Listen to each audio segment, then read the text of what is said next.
Hello मेरे प्यारे बच्चों, कैसे हैं। इस बार आप 2026 में बोर्ड एग्जाम देने वाले मैट्रिक के जितने ही बच्चे हैं, है ना, सब के लिए एक बहुत ही खास वीडियो होने वाला है। ठीक है ना। बहुत सारे बच्चों को सब्जेक्टिव में प्रॉब्लम होता है कि सब्जेक्टिव कहाँ से करें। ऑब्जेक्टिव तो जहाँ तहाँ से कर लेते हैं बच्चे, है ना, और सब्जेक्टिव में उनको प्रॉब्लम होता है कि सब्जेक्टिव ढेर सारा क्वेश्चन में क्या से क्या करें। लास्ट टाइम में जो है उनको बहुत दिक्कत होता रहता है। तो हमने इसका सीरीज लाया हुआ है कि सब्जेक्टिव का एक गद्य खंड का हम एक्स्ट्रा बना चुके हैं वीडियो। ठीक है ना। उसको अगर आप लोग नहीं देखें उसको जरूर देख लीजिएगा। और इसमें हम काव्य खंड का, स्पेशल सिर्फ काव्य खंड का मात्र चुनिंदा क्वेश्चन बैंक से छांट कर लाया हुए क्वेश्चन है। 24 क्वेश्चन है, ज़्यादा क्वेश्चन नहीं है, मात्र 24 क्वेश्चन है। ये मेरे हिसाब से, है ना, ये एग्ज़ाम के लिए क्या है, बहुत ही महत्वपूर्ण है। अगर आप जितने ही बच्चे अगर 2026 में बोर्ड एग्जाम देने वाले बच्चे हैं, उन सबों के लिए क्या है, बहुत ही महत्वपूर्ण है। एक बार कम से कम इसको क्या है ज़रूर देखिएगा, शुरू से लेकर लास्ट तक। मुझे उम्मीद है कि आपको इससे एग्ज़ाम में क्या है 99% क्या है टकराने की संभावना है। ठीक है ना। और इसके अलावा भी, है ना, इसके बाद वर्णिका हम जस्ट लेकर आएंगे इसके बाद वाले वीडियो में, उसको भी ज़रूर देखिएगा, है ना।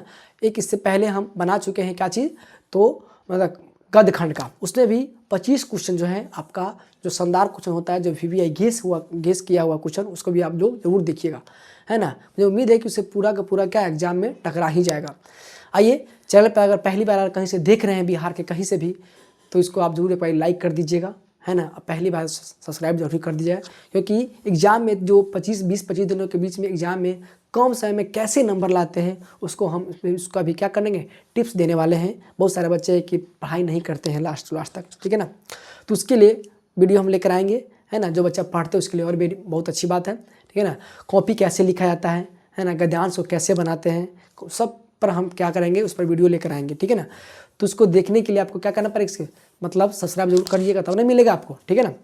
आइए शुरू करते हैं। इसका पहला क्वेश्चन आज का है, ठीक है ना, सब्जेक्टिव है, संपूर्ण क्या है, काव्य खंड है ना, क्या है, काव्य खंड के बारे में बताने वाले हैं। परीक्षा में इससे बाहर कुछ नहीं।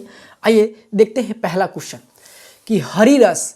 क्वेश्चन ध्यान देखिएगा, क्वेश्चन को बहुत ही बारीकी से एनालाइज किया है, तब जाकर के क्वेश्चन हम लाए हुए हैं, ठीक है ना। ऐसा नहीं कि कैसे कुछ बोल दिए, ला करके पटक दिए, ऐसी बात नहीं है। बहुत गहन अध्ययन करके बातें लाए हुए हैं। ये 2019 से पूछा गया क्वेश्चन है और 2023 से पूछा गया क्वेश्चन है, ठीक है ना। इस पर भी ध्यान दीजिएगा। ऐसा नहीं कि सब क्वेश्चन को हम डाल दिए हैं, ऐसा बात नहीं है। कह रहा है कि हरिरस से कवि का अभिप्राय क्या है। हरिरस, हरि मतलब क्या, भगवान होता है। तो हरिरस से कवि का क्या मतलब है। तो उत्तर होगा कि कवि राम नाम की महिमा का बखान करते हुए कहते हैं कि भगवान के नाम के से बढ़कर अन्य कोई धर्म साधना नहीं है। किनके अनुसार, ये कवि के अनुसार, ठीक है ना। भागवत कीर्तन से प्राप्त परमानंद को ही, है ना, हरिरस कहा गया है। मतलब कि कवि का कहना है, गुरु नानक जी का कहना है कि भगवान मतलब जब तक भगवान का मतलब नाम नहीं लेते हैं ना, तब तक ले क्या है, मतलब तब तक ले आप धर्म साधना नहीं है। कवि राम नाम की महिमा का बखान करते हुए कहते हैं कि भगवान के नाम से बढ़कर दुनिया में कोई धर्म साधना नहीं है। भागवत कीर्तन से प्राप्त परमानंद को ही हरिरस कहा गया है, ठीक है ना। आइए अगला देखते हैं। कृष्ण को जो है चोर क्यों कहा गया है। कृष्ण को जो है चोर क्यों कहा गया, बताइए। कृष्ण को जो है चोर क्यों कहा गया है। कवि का अभिप्राय स्पष्ट करना है। ये 2015 में पूछा गया है और 22 से पूछा गया। कृष्ण को मतलब कवि को क्या कहा गया है, कृष्ण को चोर क्यों कहा गया। कृष्ण जी क्या है, चोर थे। कौन कहा है, तो मतलब कवि जी के अनुसार कहना है। कवि कह रहा है, कवि कृष्ण और राधा के प्रेम में मन मुग्ध हो गए थे, है ना। कवि क्या थे, राधा और कृष्ण के प्रेम में क्या मन मुग्ध हो गए थे। उनकी मनमोहक छवि को देखकर, उनकी मनमोहक छवि को देखकर मन क्या हो गया था, पूर्णतः उस युगल में रम जाता है। रम जाता मतलब उसमें समाहित हो जाता है, उसमें समाहित हो जाता है। इसलिए कवि को लगता है कि इस देह से मन रूपी वनी को कृष्ण ने चुरा लिया है। मतलब समझे, कह रहा है कि कृष्ण जी के मतलब जो कवि है, रसखान जो है, मतलब क्या करते हैं, मतलब राधा और कृष्ण के प्रेम में इतने वो मन मुग्ध हो जाते हैं कि लगता है उनको, कि कवि को लगता है कि इस देह से मन रूपी मन को क्या किया है कृष्ण, और मन रूपी मणि को कृष्ण ने क्या किया है, चुरा लिया है, ऐसा लगता था। इसका मतलब यही है। देखिए क्वेश्चन क्या है, ठीक है ना। कुछ आपको हार्ड लगेगा, उसको क्या करना, याद कर लीजिएगा, बहुत इंपॉर्टेंट है। आइए अगला देखते हैं। कह रहा कि रसखान जो है, रसखान माली और मालिन किसे और क्यों कहा है? 2012 में है और 15 में है। कवि जो है रस खान जो है माली और मालिन किसे कहा है? तो कवि रस खान ने माली और मालिन कृष्ण और राधा को कहा है। किसे कहा है? कृष्ण और राधा को कहता है, क्योंकि कवि राधा कृष्ण के प्रेम में युगल, युगल मतलब क्या होता है? जोड़ी होता है। युगल मतलब क्या होता है? जोड़ी होता है। को प्रेम भरी दृष्टि से देखता है। कैसे देखता है? तो प्रेम भरी निगाहों से देखता है। कौन? कबीर रस खान देखता है। किसको? तो कृष्ण जी और राधा जी को देखते हैं। देखते हैं क्या होता है? यहाँ प्रेम को वाटिका माना गया है। प्रेम को क्या माना गया है? वाटिका माना गया है, ठीक है ना। और उस प्रेम वाटिका के माली मालिन किसे कहा है? राधा और कृष्ण जी है। कौन है? कबीर रस खान के अनुसार प्रेम जो वाटिका के जो क्या कहते हैं माली और मालिन कौन है? तो मतलब माली है कृष्ण जी और मालिन कौन है? तो राधा जी को बताया गया है, ठीक है ना। यही इसका मतलब ऐसे हुआ है। आइए अगला देखते हैं। कह रहा कि लेखक जो है, लेखक किसके बिना जगत में यह जन्म व्यर्थ मानता है? लेखक जो है किसके बिना जगत में व्यर्थ मानता है? ये 2016 में बना गया, कुछ बना हुआ है, 2022 से बना हुआ क्वेश्चन है। देखिए लेखक जो है किसके बिना जगत में जन्म लेना क्या व्यर्थ मानते हैं? गुरु नानक के जी के अनुसार है कभी राम नाम के जप के बिना। किसके बिना? राम नाम के जप के बिना। अगर राम नाम का जप नहीं करते हैं तो संसार में जन्म लेना क्या आपका? ये आपका मतलब व्यर्थ है। बिना जगत में यह जन्म व्यर्थ मानता है तथा जो सच्चे मन से, किस मन से? सच्चे मन से राम नाम का जप करता है उसी व्यक्तित्व के हृदय में ईश्वर हमेशा निवास करता है। किन के अनुसार? गुरु नानक जी के अनुसार, मतलब कवि के अनुसार, ठीक है ना। किसके अनुसार? गुरु नानक जी। मानी कभी राम नाम के जप के बिना और कोई व्यक्ति है जन्म ले लिया है, अगर राम नाम का जप नहीं करता है तो उसका जीवन क्या माना गया है? व्यर्थ माना गया है। किसके अनुसार? तो कवि के अनुसार। यही इसका मतलब था कहने का, ठीक है ना। आइए अगला क्वेश्चन देखते हैं। बहुत ही इंपॉर्टेंट क्वेश्चन है, बार बार कह रहे हैं, ठीक है ना। इसको एक बार जरूर देख लीजिएगा। ये तो मेरा अपना बनाया हुआ भाषा है ना, लेकिन आप लोग कीजिएगा, या तो ये याद कर लीजिए, या तो अगर अपने से बना चना कर और कुछ लिख सकते हैं तो और बेटर बात है, अच्छी बात है। कवि जो है कहाँ अपने आंसुओं को पहुंचाना चाहता है? कवि जो है कहाँ अपने आंसुओं को पहुंचाना चाहता है और क्यों? ये 15 में, 19 में, 2023 से पूछा गया। 15, 19, 23, 26 से पूछने की संभावना है। देखिए कवि अपनी प्रेयसी, क्या है? प्रेयसी मतलब प्रेमिका, सुजान के लिए विरह वेदना मतलब रोते हैं। विरह वेदना क्या? बहुत ही अंदर से रोते हैं, को प्रकट करते हुए बादल से अपने प्रेमाश्रुओं मतलब प्रेम के आंसू को पहुंचाने के लिए कहता है। वह अपने आंसुओं को सुजान के आंगन में पहुंचाना चाहता है क्योंकि वह उसकी याद में व्यथित है और अपनी व्यथा के आंसुओं से प्रेयसी को भिगो देना चाहता है। मतलब रस खान जो है ना, जैसे सॉरी सुजान जो है मतलब अपना आंसू को, इतना दुख भरी है, अपना प्रेमिका जो होती है, प्रेयसी होती है ना, सुजान के लिए, अपनी प्रेयसी सुजान के लिए विरह वेदना को प्रकट करते हुए बादल से अपने प्रेम आंसुओं को क्या करते? उसके आंगन में पहुंचाना चाहता है। अपने पीड़ा को बताना चाहता है अपने प्रेमिका के सामने, वो कहना चाह रहा है। और वह अपने आंसुओं को सुजान के आंगन में पहुंचाना चाहता है कि देखे कि हम कैसे हैं, मेरा क्या हालत है ना, क्योंकि वह उसकी याद में है ना बहुत ही क्या है? पागल हो चुका है और अपनी व्यथा जो भी दुर्दशा जो है आंसुओं से प्रेयसी को क्या करना चाहता है? यानी प्रेमिका को, सुजान को भिगोना चाहता है। ये कवि मतलब के अनुसार कहना है, ठीक है ना। आइए अगला क्वेश्चन देखते हैं। वाणी जो है आपका बोली कब विष के समान हो जाती है? 2019 से पूछा गया है। वाणी कब विष के समान हो जाती है? हमारी नज़र में वाणी उस समय विष के समान हो जाती है जब व्यक्तित्व राम नाम का जप छोड़कर, किसका नाम छोड़कर? राम नाम जप छोड़कर संसारिक मोह माया पर चर्चा करता है। तब वह उस समय विष खाता है और विष ही क्या करता है? उगलता है। उसी समय वाणी विष के समान हो जाती है। मतलब कवि का ये कहना है कि कोई व्यक्ति जो है राम नाम जप किए बिना संसारिक मोह माया में क्या है? एकदम दिन रात प्रतिदिन क्या बेचैन है। उस समय अगर कोई बात बोलते हैं, संसारिक मोह माया में जुड़े हैं, तो वही कवि कहते हैं कि क्या है कि ये मतलब तब वह उस समय आप क्या कर रहे हैं, विष खा रहे हैं, विष जहर उगल रहे हैं, तो वही आपका वाणी, उसमें जो कुछ भी बोलते हैं तो आपका वाणी क्या है, जहर के समान है। इसलिए कहते हैं कभी कि आप राम नाम क्या है, बोलिए। अगर इस संसार में जन्म लिए हैं तो राम का नाम गाइए, राम नाम जप कीजिए। कवि का कहना ये है, ठीक है ना। जब एक क्वेश्चन, इसका कई सारा आंसर हो सकता है कि जब राम नाम का जाप नहीं करते या राम का नाम नहीं लेते हैं तो मेरा वाणी क्या है, विष के समान हो जाता है। आइए अगला देखते हैं, परहित। परहित का मतलब होता है परोपकार। क्या होता है, परोपकार। परहित में दूसरे के हित, क्या है, दूसरे के हित के लिए ही देह मतलब क्या, शरीर कौन धारण करता है, मतलब दूसरा के लिए अपन शरीर कौन धारण कर लेता है, स्पष्ट करना है। स्पष्ट करना का मतलब क्या, उसको बताना है बढ़िया से, ऐसा नहीं कि दूसरा में देना दबा।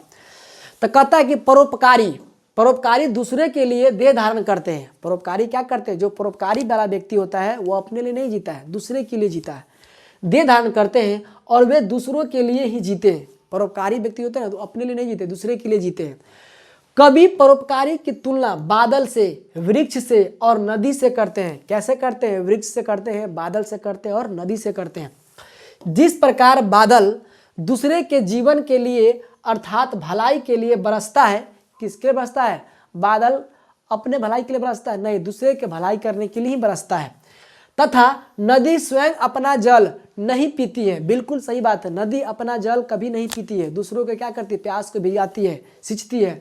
और वृक्ष स्वयं अपना फल नहीं खाता है, बिल्कुल, वृक्ष कभी भी अपना फल नहीं खाता है। ठीक उसी प्रकार से परोपकारी जो व्यक्ति होता है ना, व्यक्ति भी अपने हित के लिए कोई काम नहीं करता है, बल्कि हमेशा दूसरे के लिए क्या करते हैं, काम करते हैं। बात समझ आया। कहने का मतलब है कि जो परोपकारी व्यक्ति होता है ना, अपने लिए नहीं जीता है, वो दूसरे के लिए ही क्या है, जीता है और मरता है। जिसमें बताया गया है ना, इसमें वही बताया गया हुआ, दूसरे के लिए जीते हैं। तुलना किससे किया गया है, नदी से किया गया है, वृक्ष से किया गया है और बादल से किया गया है। जो वो लोग अपने लिए मतलब नहीं करते, दूसरे के लिए करते, उसी प्रकार से परोपकारी व्यक्ति भी करते हैं। यहाँ तक समझ गए होइएगा। अगला है कि भारत माता शीर्षक कविता में पंत जी ने भारतीयों को कैसा चित्र खींचा है।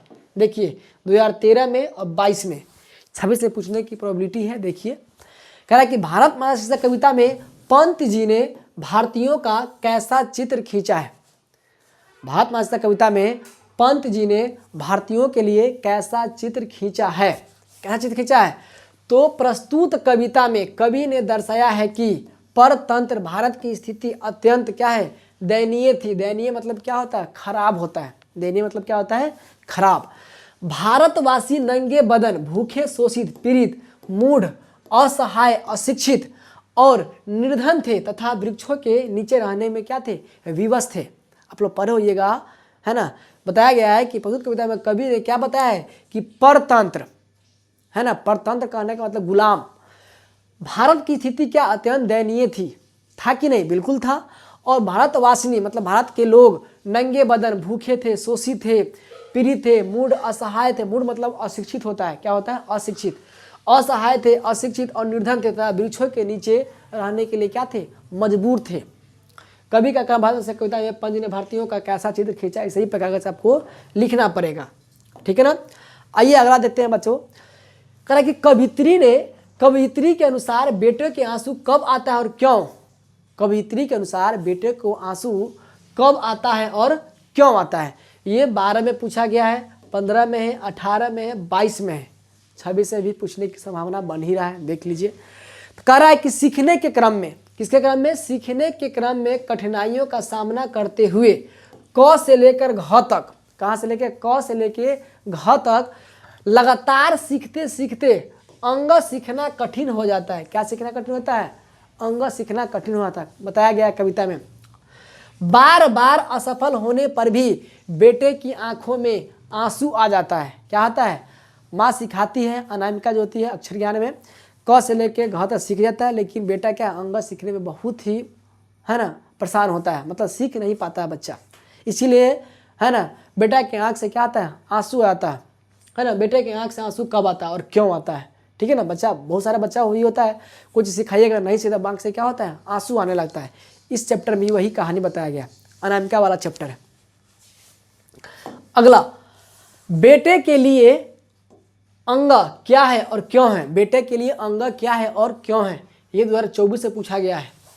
छब्बीस से पूछ देगा। देखिए कह रहा कि बेटे के लिए अंग उसकी माँ के समान है। अब सिखाता है, मतलब सिखाती है उसकी माँ अनामिका कि बेटे के लिए अंग क्या है, उसकी माँ है, जो उसे गोद में लेकर स्नेह और वात्सल्य में दुलार प्यार जो होता है देती है। अंग तक पहुँचने पर अस्थिरता आ जाती है और साधना का क्रम रुक जाता है। क्या है, रुक जाता है। जैसे बालक माँ की गोद में शांत हो जाता है। ये आपको लिखना पड़ेगा। जैसे हम अंग लिखते हैं ना, अंग लिख दिए है ना, ये माँ है। क्या है, ये माँ है और इसके गोद में बैठा हुआ क्या है, ये बालक है, बच्चा को दिखाया गया, उसी के बारे में बताया गया करके। बेटे के लिए अंग उसकी माँ के समान है, जो उसे गोद में लेकर स्नेह और वात्सल्य देती है। अंग तक पहुँचने पर स्थिरता आ जाती है, रुक जाते हैं और साधना का क्रम क्या है, रुक जाता है।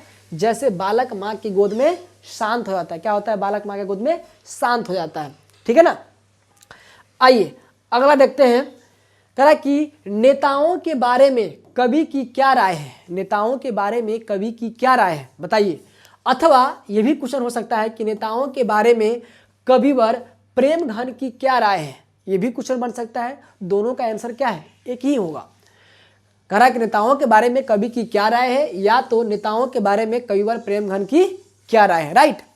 आइए कब पूछा है, तो 14 में पूछा है, 16 में पूछा है, 18 में पूछा है, 26 से देखिए पूछता है ना।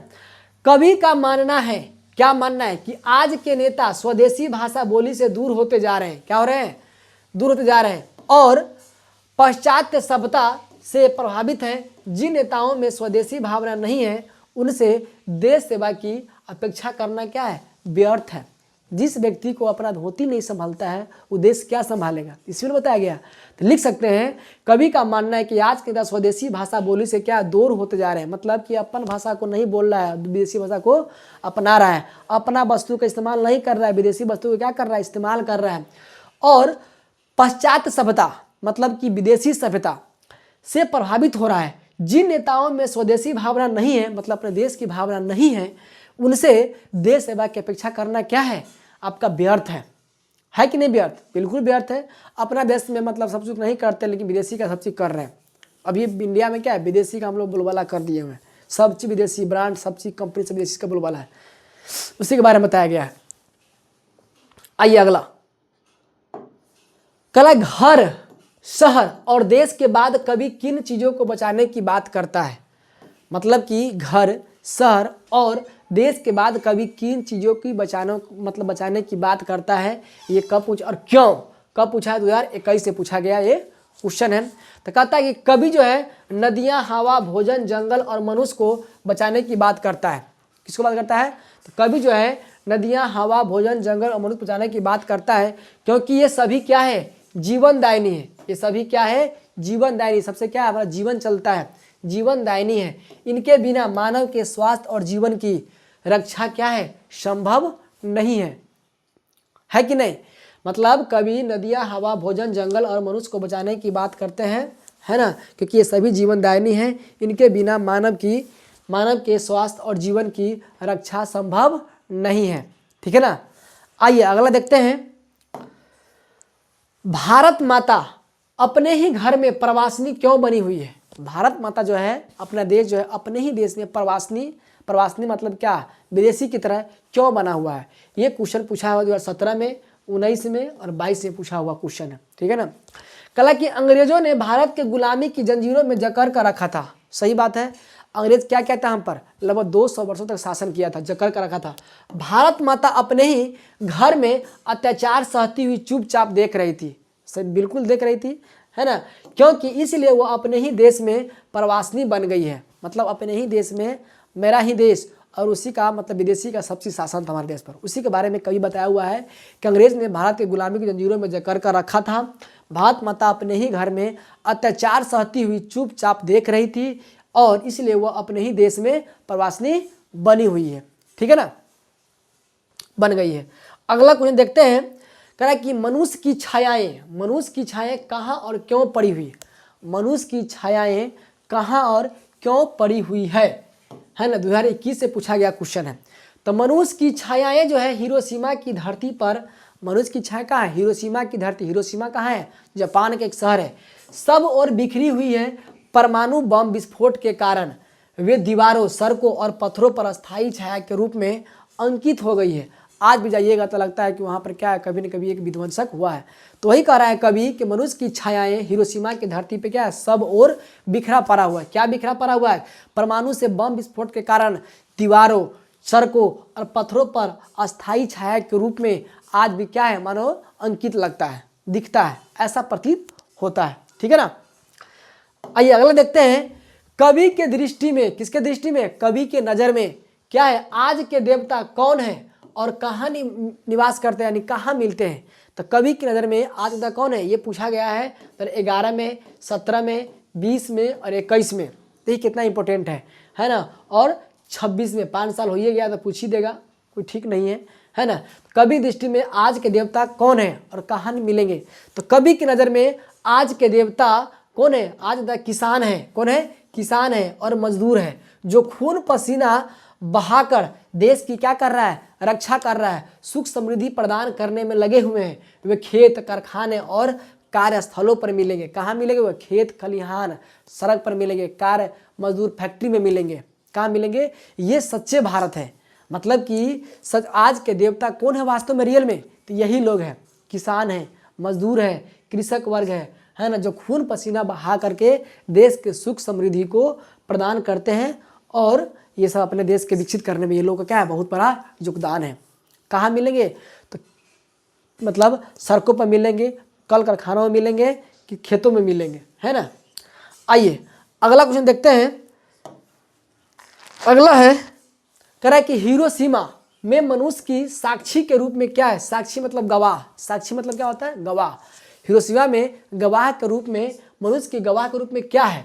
2012, 20 और 21 क्या है गवाह के रूप में? देखिए, तो हिरोशिमा में जले हुए पत्थर है, टूटी फूटी सड़कें हैं और दीवारों पर बनी मानव की छाया आज भी क्या है, मनुष्य को विनाश की साक्षी के रूप में मौजूद है। आज भी जाइएगा ना हिरोशिमा में, तो वहाँ पर ये गवाही के रूप में पत्थर टूटा हुआ है, जला हुआ पत्थर मिलेगा, टूटी फूटी सड़कें दिखाया गया है और दीवार पर बनी हुई मानव की छाया क्या है, आज भी दिखाया गया है। किसके अनुसार? ये कवि के अनुसार है। ठीक है ना। जो आज भी मनुष्य की मतलब विनाश की साक्षी के रूप में क्या है, गवाही दे रहा है। कहाँ की बात? ये मतलब हिरोशिमा की बात हो रहा है। ठीक है ना। आइए अगला देखते हैं क्वेश्चन। कह रहा है कि कवि को वृक्ष जो है बूढ़ा चौकीदार क्यों लगता है। जब उसकी कहानी पढ़े होइएगा, ये कविता, कवि को वृक्ष बूढ़ा चौकीदार क्यों लगता था, क्यों था। 2012 में पूछा है, 17 में पूछा है, 20 में पूछा है, 23 से पूछा है, 26 में भी पूछ देगा। ठीक है ना। आइए देखिए, कह रहा है कवि को वृक्ष बूढ़ा चौकीदार क्यों लगता था। कवि को वृक्ष बूढ़ा चौकीदार इसीलिए लगता है क्योंकि कवि के अनुसार वृक्ष प्राचीन सभ्यता है, संस्कृति और पर्यावरण का रक्षक है। क्या है? प्राचीन सभ्यता है, संस्कृति और पर्यावरण का रक्षक है। वह मानवता का पोषक और संरक्षक होने के कारण कवि को बूढ़ा चौकीदार प्रतीत होता है। कवि क्या होता है? बूढ़ा चौकीदार प्रतीत होता है। ठीक है ना। कवि के अनुसार वृक्ष प्राचीन सभ्यता, संस्कृति और पर्यावरण का रक्षक है। वो मानवता का पोषक और संरक्षक होने के कारण कवि को बूढ़ा चौकीदार प्रतीत होता है। इसके अलावा और इसका आंसर हो सकता है, जब भी वह घर से निकलता है या दूर से आता है तो लगता है उसका घर के क्या करता है, रखवाली कर रहा है। क्या कर रहा है? रखवाली कर रहा है। तो इस कारण से भी लगता है कि कवि को क्या है कि वो मेरे घर का क्या कर रहा है, पहरेदार कर रहा है, बूढ़ा चौकीदार है, मेरे घर की क्या कर रहा है, रखवाली कर रहा है। उसके जो डैने सब होते हैं, उसके टहनियाँ सब होती है, पूरा सूखा होता है और लगता है कि वो राइफल ताने हुए है ना, रक्षा कर रहा है, ऐसा प्रतीत होता है। कई प्रकार से इसको लिख सकते हैं, छोटा करके लिख दिए इसका। आइए अगला, कह रहा है कि कवि जो है किस तरह के बंगाल में एक दिन लौट कर आने की बात करते हैं। कवि जो है किस तरह के बंगाल में लौट कर आने की बात करते हैं, ये 2012 में पूछा है, 24 से पूछा गया क्वेश्चन है।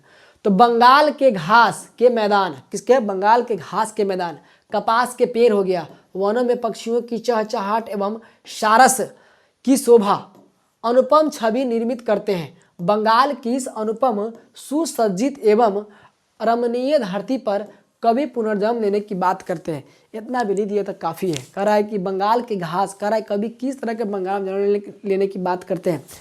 तो कह रहा है कि बंगाल के घास के मैदान, कपास के पेड़ हो गया, वनों के पक्षियों की चहचहाट हो गया, सारस के शोभा हो गया, अनुपम छवि निर्मित करते हैं। बंगाल की इस अनुपम सुसज्जित एवं रमणीय धरती पर कभी पुनर्जन्म लेने की बात करते हैं। ठीक है ना। आइए अगला देखते हैं। खालिस बेचैनी किसकी है? खालिस बेचैनी किसकी है? खालिस बेचैनी, बेचैनी का क्या मतलब है? अभिप्राय का मतलब होता है मतलब। ये 2023 से पूछा गया क्वेश्चन है। खालिस बेचैनी किसकी है? तो खालिस बेचैनी खरगोश की है। ख से खरगोश, ख से क्या होता है? खरगोश। तो खालिस बेचैनी किसकी है? खरगोश की है। क से सीखकर ख सीखने के कर्म पथ पर अग्रसर होता है। जब क सीख लेता है ना, क से कबूतर उड़ जाता है, और ख से क्या होता है? खरगोश सीखता है बच्चा। खरगोश अग्रसर होता है। साधक की जिज्ञासा बढ़ती है, साधक मतलब जो बढ़ती है, और वह आगे बढ़ने को बेचैन हो जाता है। बेचैनी की अब मतलब है आगे बढ़ने की लालसा, जिज्ञासा एवं कर्म में उत्साह होता है। क्या होता है? लिख सकते हैं खालिस बेचैनी खरगोश की है। क सीखकर ख सीखने के कर्म पथ पर अग्रसर होता हुआ साधक की जिज्ञासा बढ़ती है, और वह अपने आगे बढ़ने को क्या होता है? बेचैन होता है, कि अब लगता है कि सीख जाएंगे। बेचैनी का मतलब है कि आगे बढ़ने की लालसा, जिज्ञासा एवं कर्म में उत्साह, लगता है कि अब क्या होगा? मेरा बच्चा सीख जाएगा, ऐसा प्रतीत होता है। तो खालिस बेचैनी किसकी है? खरगोश की है। आइए अगले देखते हैं 21 नंबर 20 नंबर। कवि जो है अगले जीवन में क्या क्या बनने की संभावना व्यक्त करता है और क्यों? कवि जो है अगले जन्म में क्या क्या बनने की संभावना व्यक्त करते हैं और क्यों? 2020 में पूछा है, 2023 में पूछा गया क्वेश्चन है। ठीक है ना। क्यों? तो कह रहा है कवि को अपनी मातृभूमि प्रेम में विह्वल होकर चिड़िया, कौआ, हंस, उल्लू, सारस बनकर पुनः बंगाल की धरती पर अवतरित होना चाहते हैं। मतलब कवि जो है ना, कवि को अपनी मातृभूमि प्रेम घन के मतलब प्रेम में विह्वल, इतना प्यार हो चुका रहता है ना बंगाल की धरती से, लगता है कि हम जब भी आएंगे ना तो चिड़िया बनकर आएंगे, कौआ बनकर आएंगे, हंस बनकर आएंगे, उल्लू, सारस बनकर पूरा बंगाल की धरती पर अवतरित होना चाहता है। ठीक है ना। इस प्रकार से कवि बनने की बात करते हैं। अगला करा कि कविवर मारिया रिल्के ने अपने को जल, पात्र और मदिरा क्यों कहता है? रेनर मारिया रिल्के, कविवर जो है मारिया रिल्के ने अपने को जल, पात्र और मदिरा क्यों कहता है? 2014 में पूछा हुआ है, 2017 में है, 2023 में पूछा हुआ क्वेश्चन। 14, 17 और 23 क्या है? कविवर मारिया रिल्के ने अपने को जल, पात्र और मदिरा क्यों कहा है?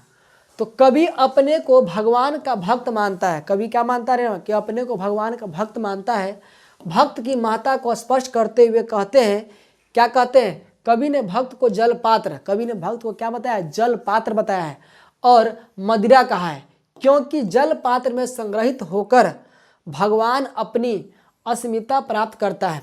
इसी तरह भक्ति रस के निकट आकर भगवान इससे आह्लादित हो जाते हैं। मतलब कि उनका कहना है मतलब कि जब तक ले भक्त मतलब कि भक्त नहीं रहेगा तब तक भगवान का रखवाला कौन होगा।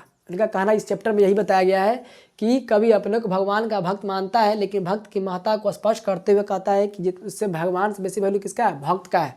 जब भक्ते नहीं रहेगा तो भगवान का सेवा पानी करेगा कौन? इसी के बारे में बताया गया है। करते हुए कवि ने भक्त को जल पात्र बताया है और मदिरा का है, क्योंकि जल पात्रों में संग्रहित होकर भगवान अपनी अस्मिता क्या करता है? प्राप्त करता है। भक्त है तब ना उसको जल चढ़ाते हैं, नहीं रहेंगे तो कहाँ से जल चढ़ाएंगे। इसी तरह भक्ति रस के निकट आकर भगवान इससे आह्लादित हो जाते हैं। ठीक है ना। आइए अगला करा कि कविता के आधार पर, किसके आधार पर? कविता के आधार पर भक्त और भगवान के बीच के संबंध पर प्रकाश डालिए। प्रकाश डालना है किसके आधार पर? तो कविता के आधार पर भक्त और भगवान के बीच, किसके बीच? कविता में आधार पर भक्त और भगवान के बीच में क्या करना है? के बीच संबंध पर प्रकाश डालना है। 2012-2024 देखिए कह रहा कि प्रस्तुत कविता में कहा गया है, क्या कहा गया है? कि बिना भक्त के भगवान भी एकाकी और निराश्रय है। क्या है? मतलब कि कहा गया कि बिना भक्त के भगवान क्या है? एकाकी और निराश्रय है। जब तक ले भक्त नहीं रहेगा तो भगवान का कोई वजूद नहीं है। किसके अनुसार? कवि के अनुसार, रेनर मारिया रिल्के के अनुसार। उनकी भगवत्ता भी भक्त की सत्ता पर ही निर्भर करती है। मतलब उनकी भगवत्ता भी क्या है? उनकी पूजा पाठ भी भक्त पर ही निर्भर करता है। जब भक्त नहीं रहेगा भगवान का पूजा पाठ करने वाला है कौन? क्यों? व्यक्ति और विराट सत्य एक दूसरे पर निर्भर है। व्यक्ति और विराट एक दूसरे पर क्या है? निर्भर है। भक्त के बिना भगवान नहीं है, भगवान के बिना भक्त नहीं है। किनके अनुसार? तो ये रेनर मरिया रिल्के के अनुसार है। आइए अगला देखते हैं।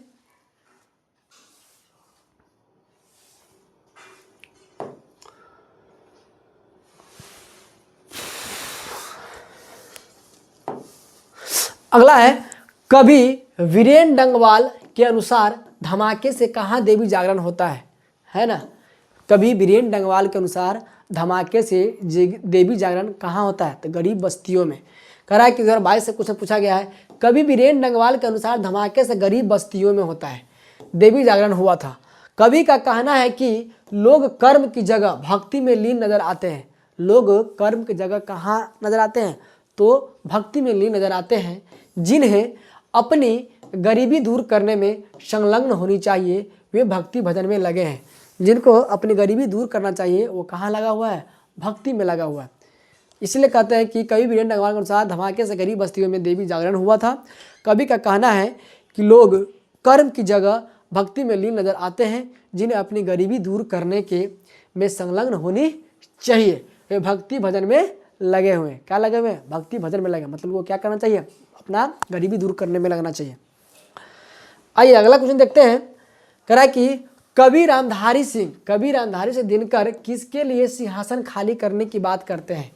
कवि रामधारी दिनकर जो है किसके लिए सिंहासन खाली करने की बात करते हैं? ये 2024 में बना हुआ क्वेश्चन है, ठीक है ना? तो कवि किसके लिए सिंहासन खाली करने की बात करते हैं? तो सदियों की देशी विदेशी पराधीनता के बाद स्वतंत्रता प्राप्ति पर नवीन भारत का शिलान्यास करते हुए राष्ट्र कवि दिनकर भारत की जनता के लिए सिंहासन खाली करने की बात करती है। मतलब सदियों से गुलामी के जंजीर में जो हम लोग भारत माता जो जकड़े हुए रहता है, जब उससे आज़ाद होते हैं, उसी से हटाने के लिए, मतलब कि जनता के लिए, भारत की जनता के लिए क्या करने की बात करते हैं? सिंहासन खाली करने की बात करते हैं कि अब मेरा देश यानी यहाँ के आदमी ही यानी यहाँ की जनता ही क्या करेगा? शासन संभालेगा। वही इसका मतलब हुआ। तो सदियों की देशी विदेशी पराधीनता के बाद स्वतंत्रता प्राप्ति पर नवीन भारत का शिलान्यास करते हुए राष्ट्र कवि रामधारी दिनकर कहते हैं कि क्या कहते हैं? कि जनता के लिए, दिनकर भारत की जनता के लिए सिंहासन खाली करने की बात करते हैं, ठीक है ना? आइए अगला देखते हैं। हो गया 24 इंपॉर्टेंट क्वेश्चन लाए थे, है ना? एनालाइज करके ही लाया गया था, है ना? आप यहाँ तक देखने के लिए सही बच्चों को लगता है कि देखे जरूर होइएगा। और देखिएगा दोनों पार्ट है इसका, ठीक है ना? एक गद्य है और एक पद भी है। ये पद था और एक गद्य देख लीजिएगा जरूर, क्योंकि दोनों मिला करके और एक इसके बाद जो है सिर्फ वर्णिका का लेकर आएंगे। क्या लेकर आएंगे? वर्णिका। उसको अगर देखना है उसमें भी मतलब इंपॉर्टेंट क्वेश्चन ही लेकर आएंगे। सारा क्वेश्चन नहीं लेकर आना, जो इंपॉर्टेंट भी आई है एनालाइज करके ही लेकर आते हैं, ठीक है ना? तो यहाँ से देखने के लिए बच्चों को बहुत बहुत धन्यवाद। और चैनल पर पहली बार है कोई नए बच्चे अगर देख रहे हैं, है ना, तो कम से कम क्या करिए? एक लाइक कर दीजिए, ठीक है ना? लाइक के साथ साथ सब्सक्राइब भी कर दीजिएगा नए हैं तो। और न्यू स्टडी कैंपस है और मेरा ये क्या है आपका यहाँ पर व्हाट्सएप चैनल भी है, टेलीग्राम भी है, इसी नाम से है। आप वहाँ पर जा करके और बेनिफिट इसका ले सकते हैं। उस पर भी हम बहुत कुछ डालते रहते हैं, ठीक है ना? आइए यहाँ देखने के लिए सही बच्चों को बहुत बहुत धन्यवाद। मिलते हैं किसी दूसरे टॉपिक पर।